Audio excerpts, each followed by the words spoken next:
Welcome to Season 4 of the NAC 4 Business Podcast.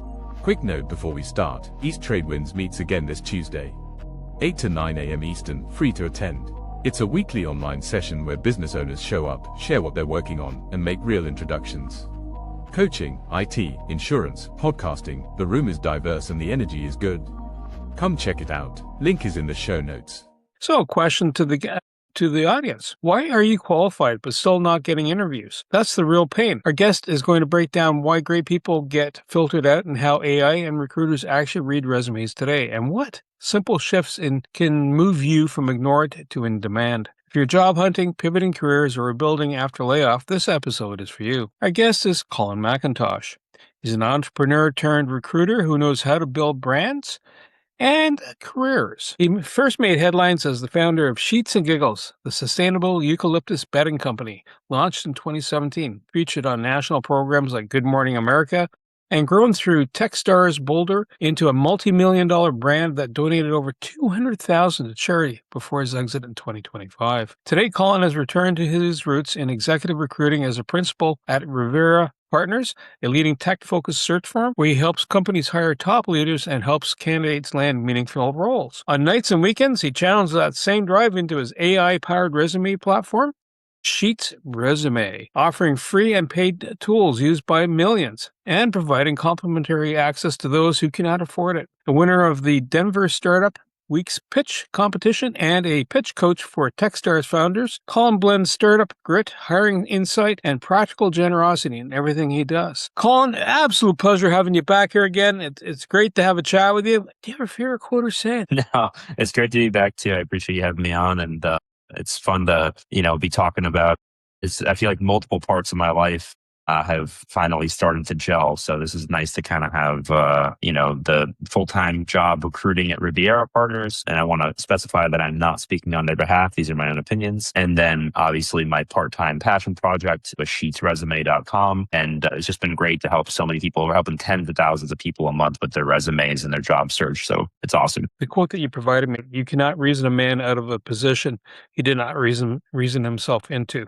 That was kind of cool. Yeah, it's a good one. I think that's Voltaire, if I remember, or it's at least attributed to him. That one really struck me when I was a kid and I was reading through those famous quote books, and it's really relevant to modern society. Like, I have conversations with people all the time. Bernie, we might be of a different generation, so I'm not sure if you were a big SpongeBob SquarePants fan, but there's this episode where have you watched any, or maybe with your kids? I don't know, but yeah, when you have kids, you get exposed to a lot of things that you wouldn't normally as an adult. Going, yeah.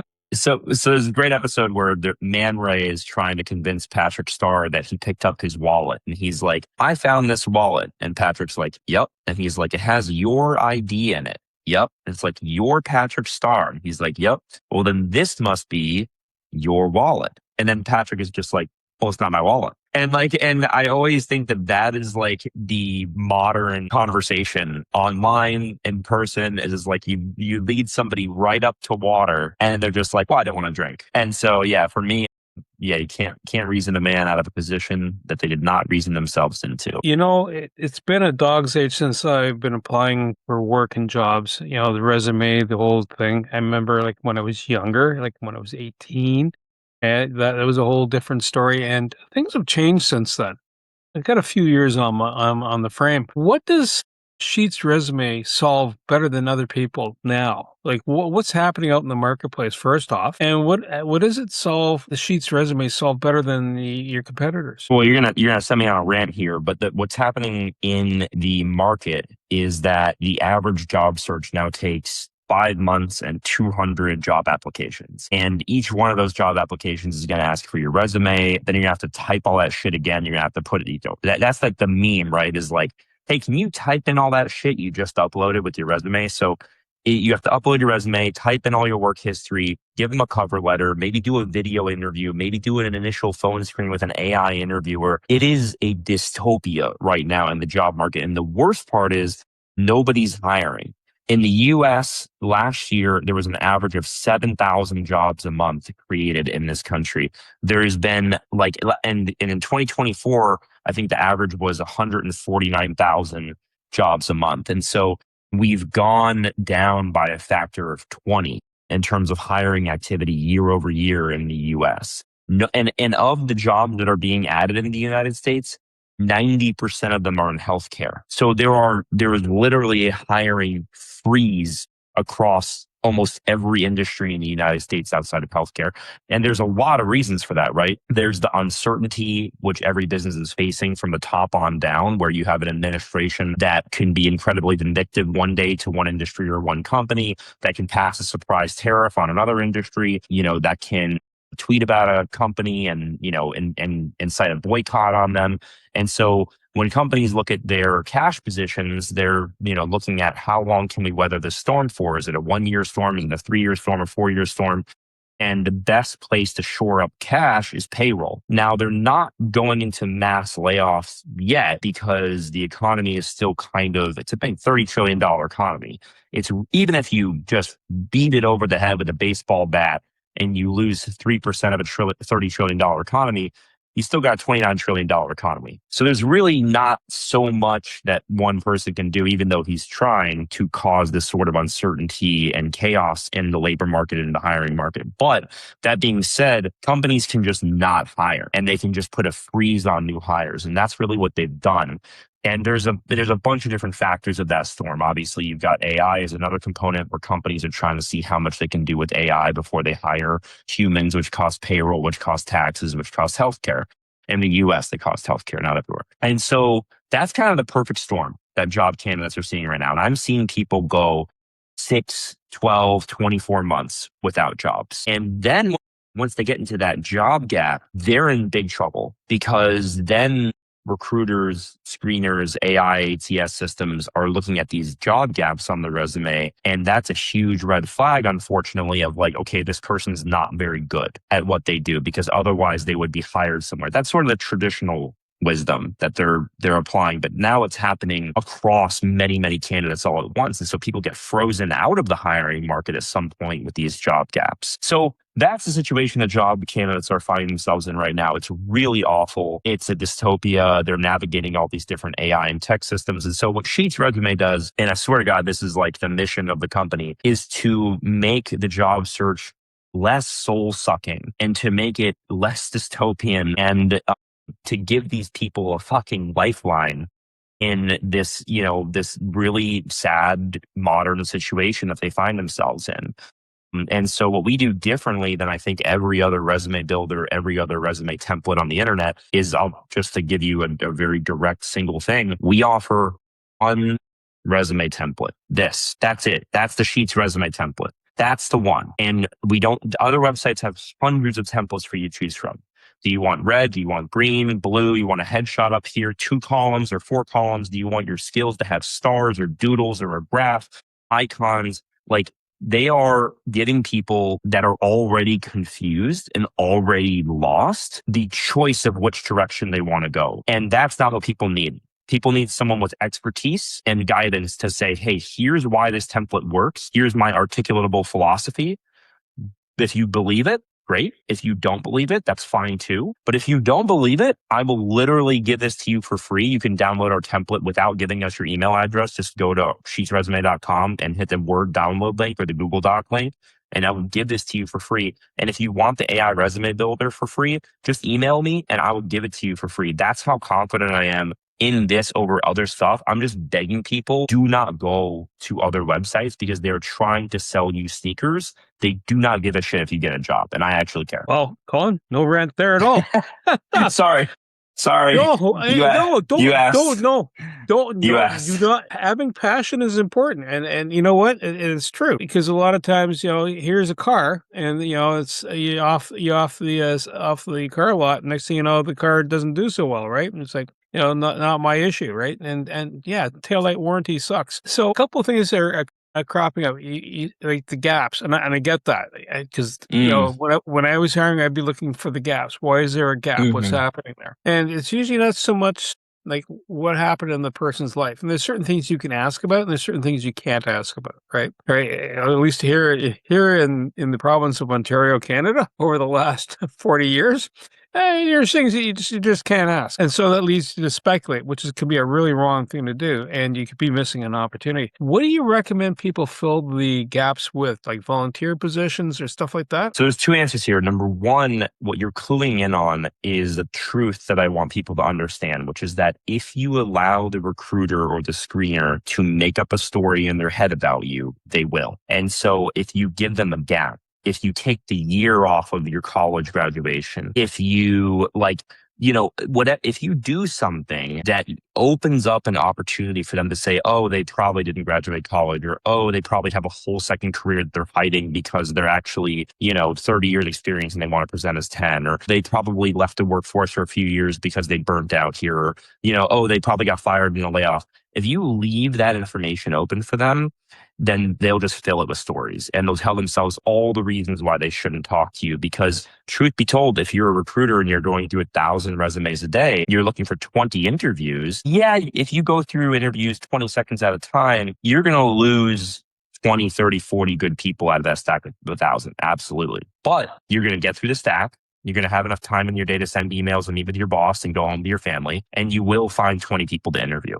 And so it's a numbers game, and you can't give them an opening to make up a story about you. So what I would recommend filling that gap with is you mentioned volunteering. That's fine. Absolutely. You can put that you were, as long as you can have an organization name, like that is the key, is be like, I was, volunteer software development at blank, or volunteer organizer at blank, or whatever. And then in your bullet point, you can put, I spent the last 2 years working in this space that I'm extremely passionate about, like helping to build XYZ.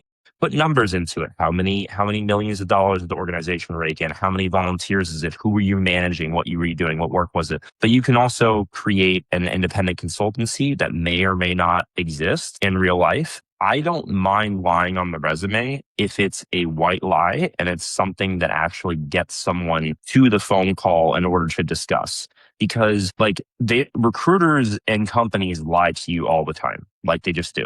And again, these are my opinions, not my employers.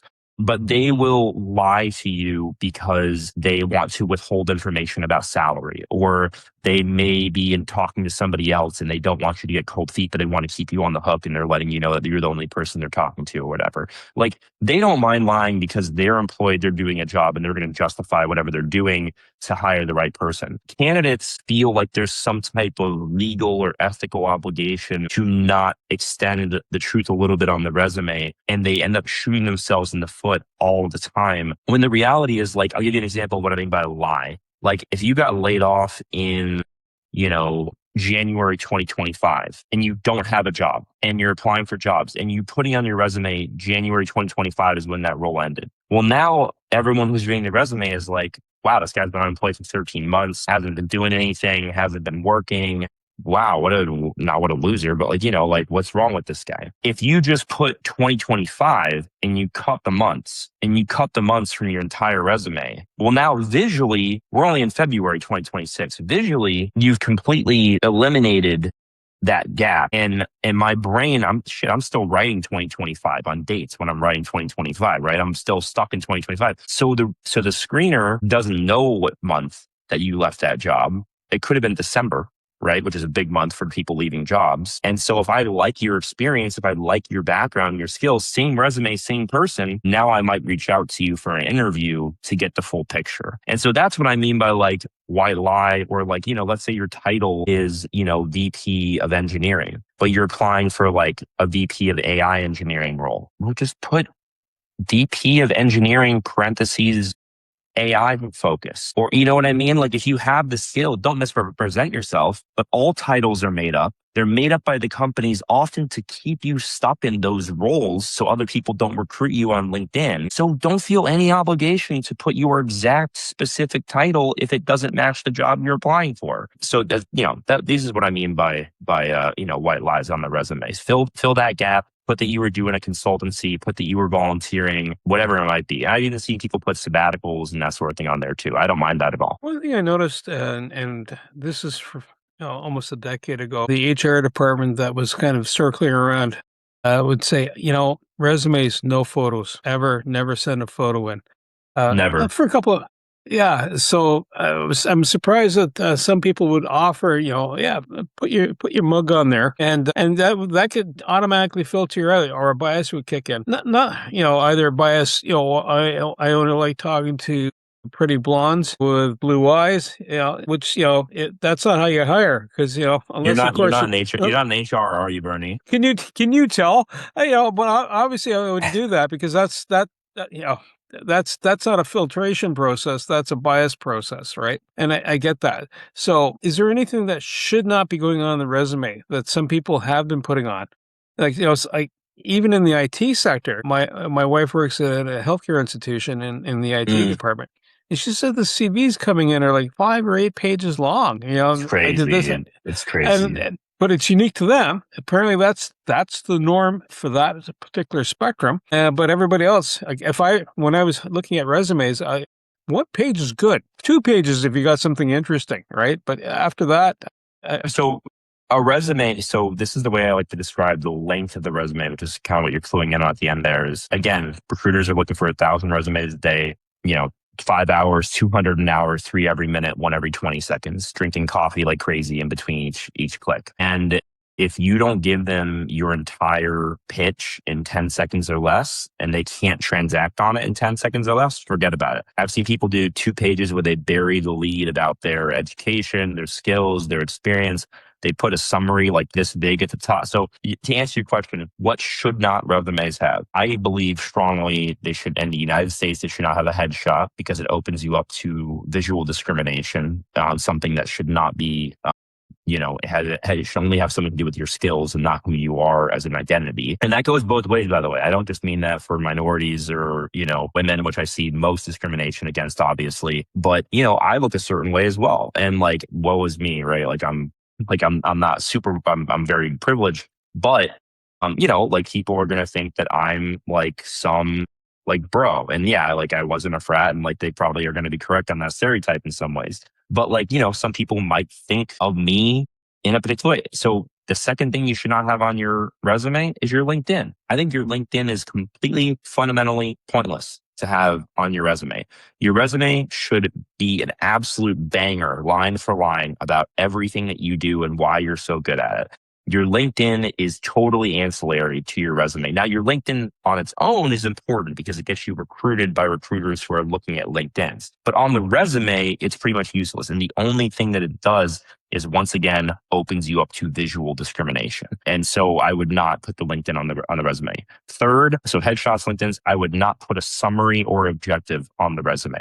And there's two reasons for this. Number one is the first thing on your resume should be your most impressive thing. So whatever you've done that's most impressive, whether it's your company name, your role, your title, your first bullet point, like those are really the three things that a recruiter will like bang, bang, bang. Company name, how long you've been there, role that you have, your title, and what your first bullet point is, maybe what your skills are.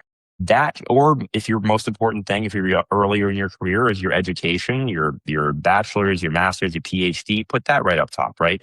Whatever's most important should be the first thing top left they see. And if you're starting with a summary or objective, then you are telling them that you have nothing more impressive on your resume than I really want a job and I think I'm great. And that is what a summary and objective is. That's all it is. And the second piece there is that anyone can write a great objective or summary, especially now with AI.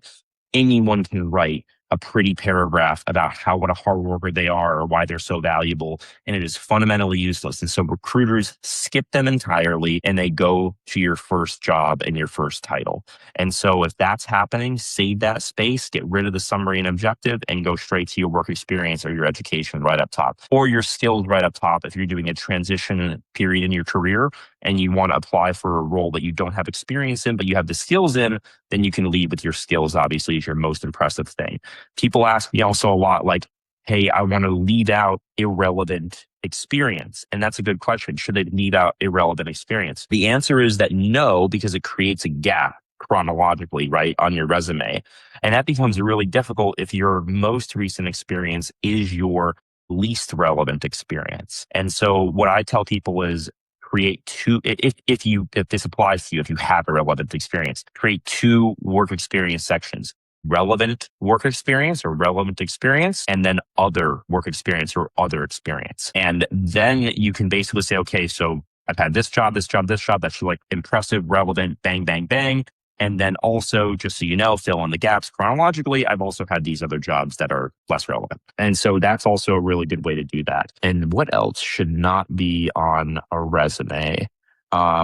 So I'll tell you what should be on a resume, I think is less obvious. And there's a lot that should be on the resume, obviously, work experience, skills, technologies, softwares that you're capable of, all those different things. And good formatting so they can really quickly read your dates and that.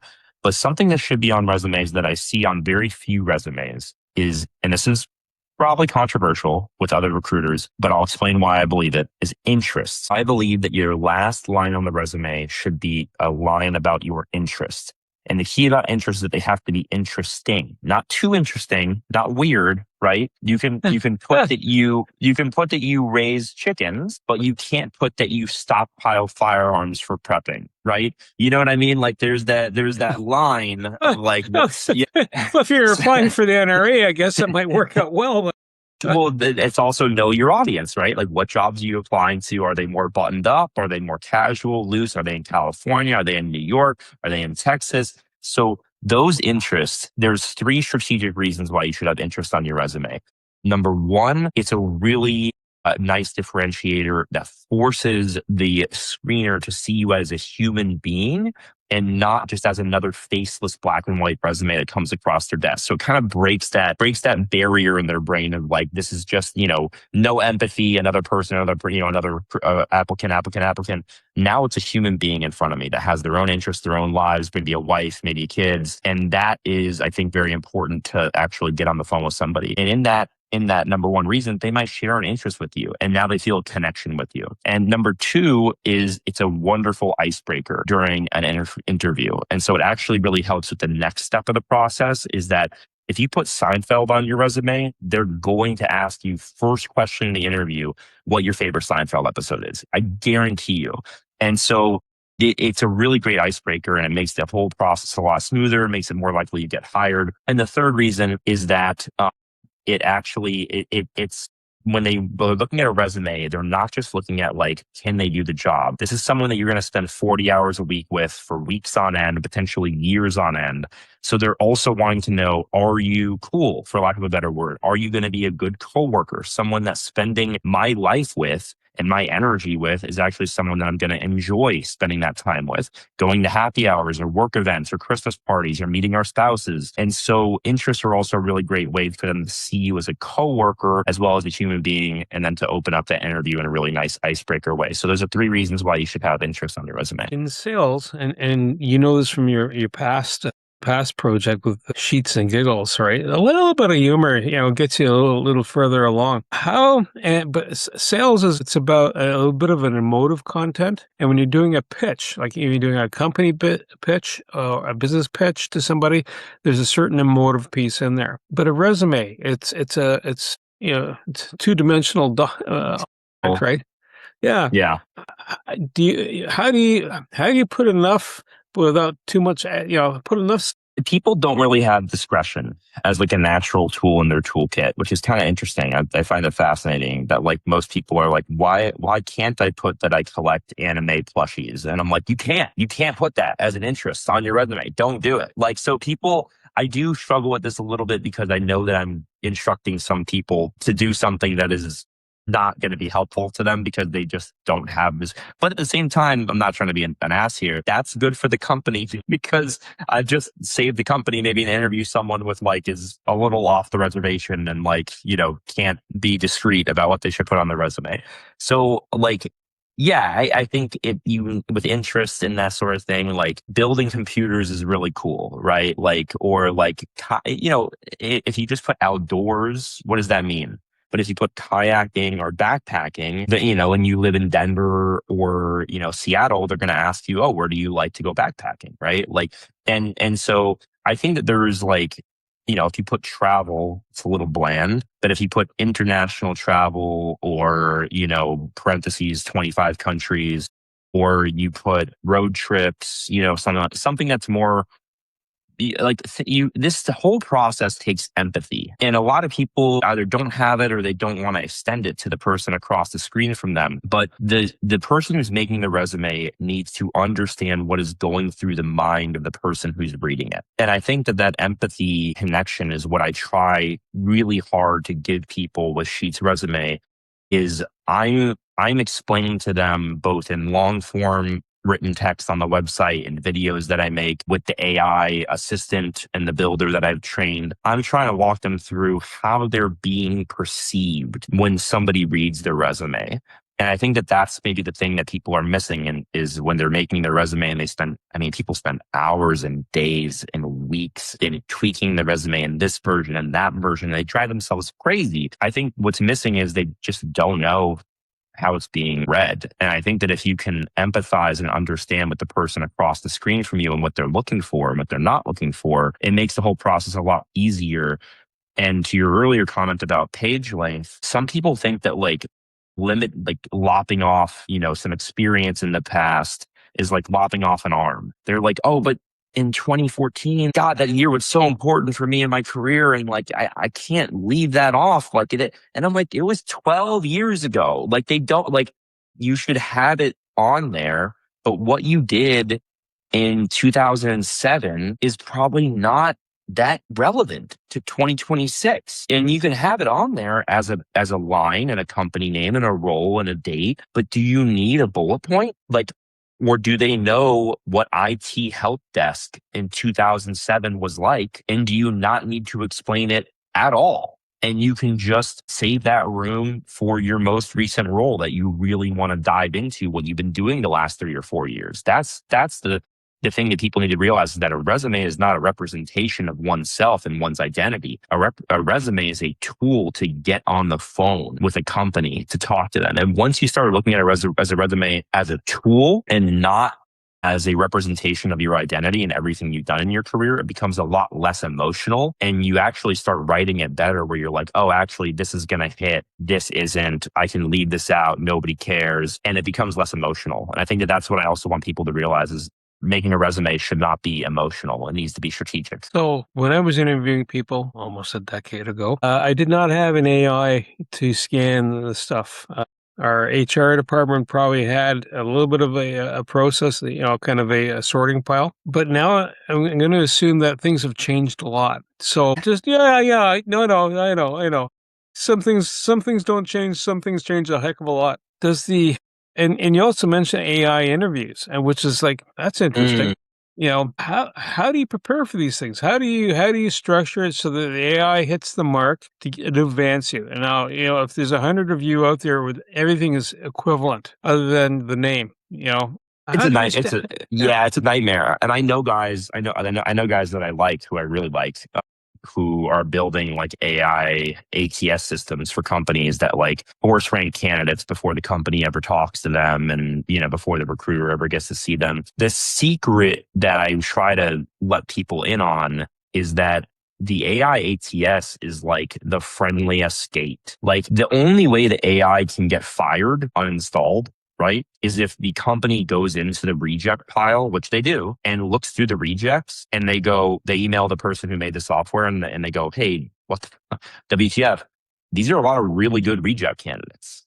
Is your AI stupid? Does your AI not know what we're looking for? And so the AI ATS systems actually err on the side of inclusion, because they're not certain as certain as a human is about who should get on the phone, who should interview. So what ends up happening is, if you get 10,000 applications for a role, guaranteed right away, 5,000 of those are going to be irrelevant bot applications, 8-page resumes from India.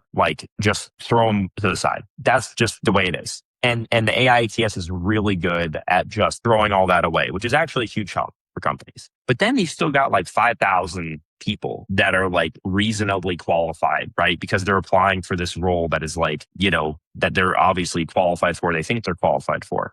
And so that's kind of the secret that I want to let people in on, is if you're remotely qualified for the roles that you're applying for, and you feel like you're qualified, you're getting through the AI ATS screen. It's not this bogeyman that everyone has made it out to be online. Now, you might get ranked lower than other candidates that have better experience, but you're getting through and you're getting reviewed. And once you understand that to be true, your focus and your strategic focus should not be on getting through the AI ATS or doing some keyword harvesting trick in your summary or the footer to trick the ATS and to pass them through to the human screener. You're through. If you're qualified, you're through. What you need to focus on is getting that human screener who has 10 seconds to spend on your resume to say, hell yes, cheat yes, and just put you in the correct pile and move on to the next resume. So the entire focus of the candidate should not be this AI boogeyman, how to get through the ATS gates. It still needs to be to impress the human who is actually scheduling an interview with you, reaching out for your schedule, your time. Now, that being said, there are a lot more barriers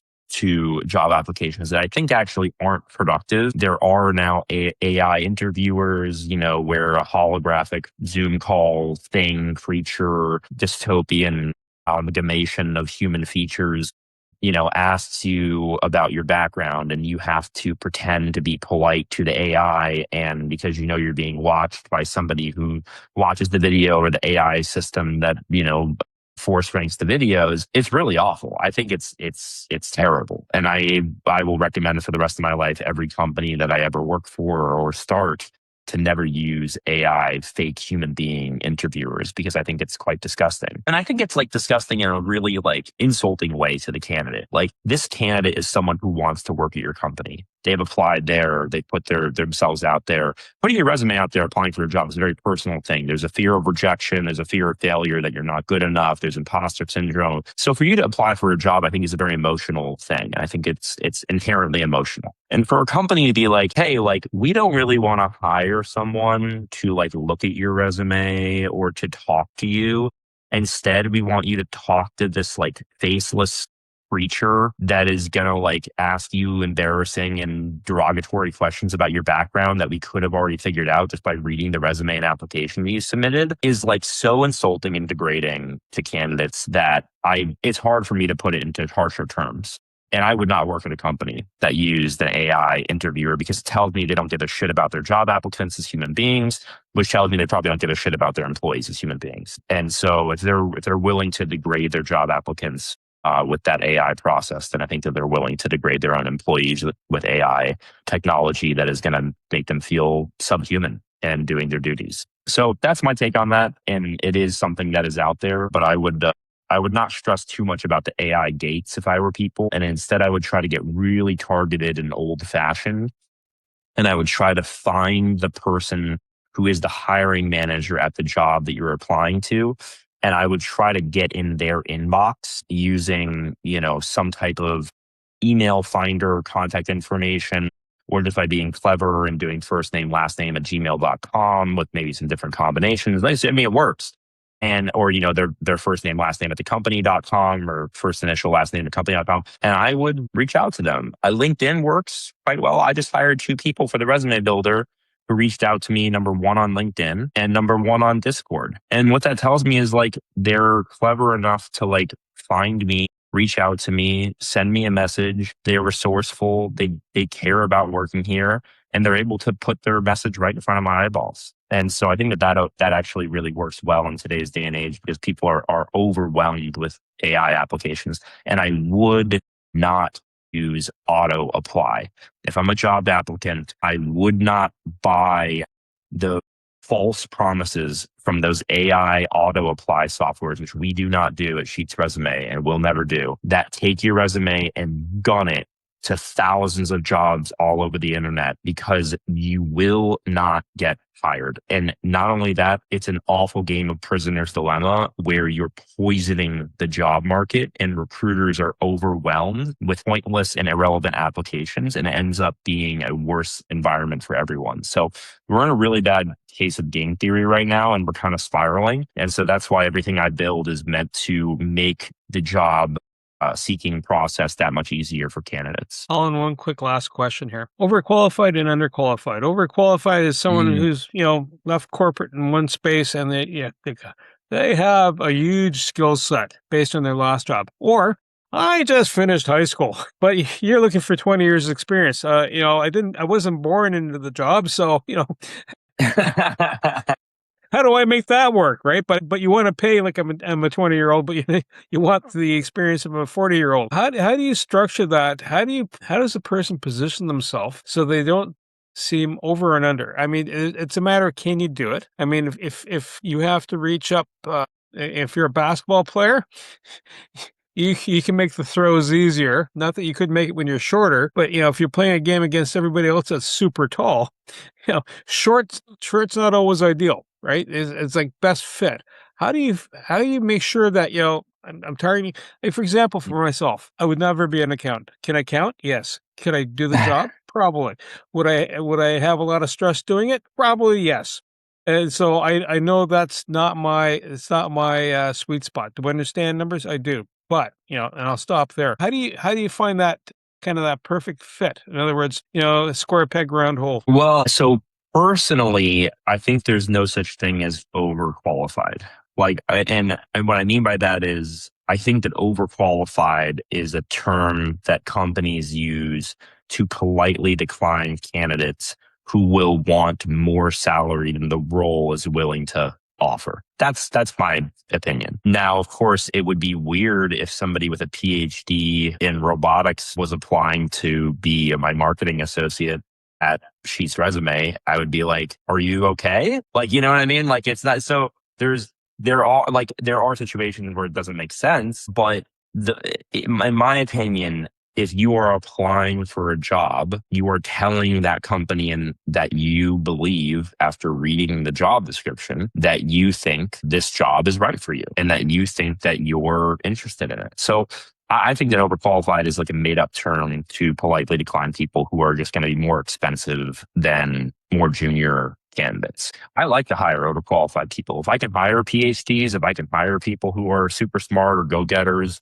like with 40 years experience, like hell yeah, like that's a huge get. Now I'm going to tell them up front, like, hey, I can't pay you what you could probably make elsewhere at a larger company, but it's going to be fun working with me. You're going to be able to work remotely, take days off, totally flexible schedule, da da da da. What do you think? And that's always worked out really well for me. Like I've gotten some really amazing, talented people to work for me over the years at probably below market rate, just by being honest with them about what the trade-offs are. From an underqualified perspective, I mean, that's hard because like there are realities to, does somebody have the skills to do this job? Do they have the certifications that are required?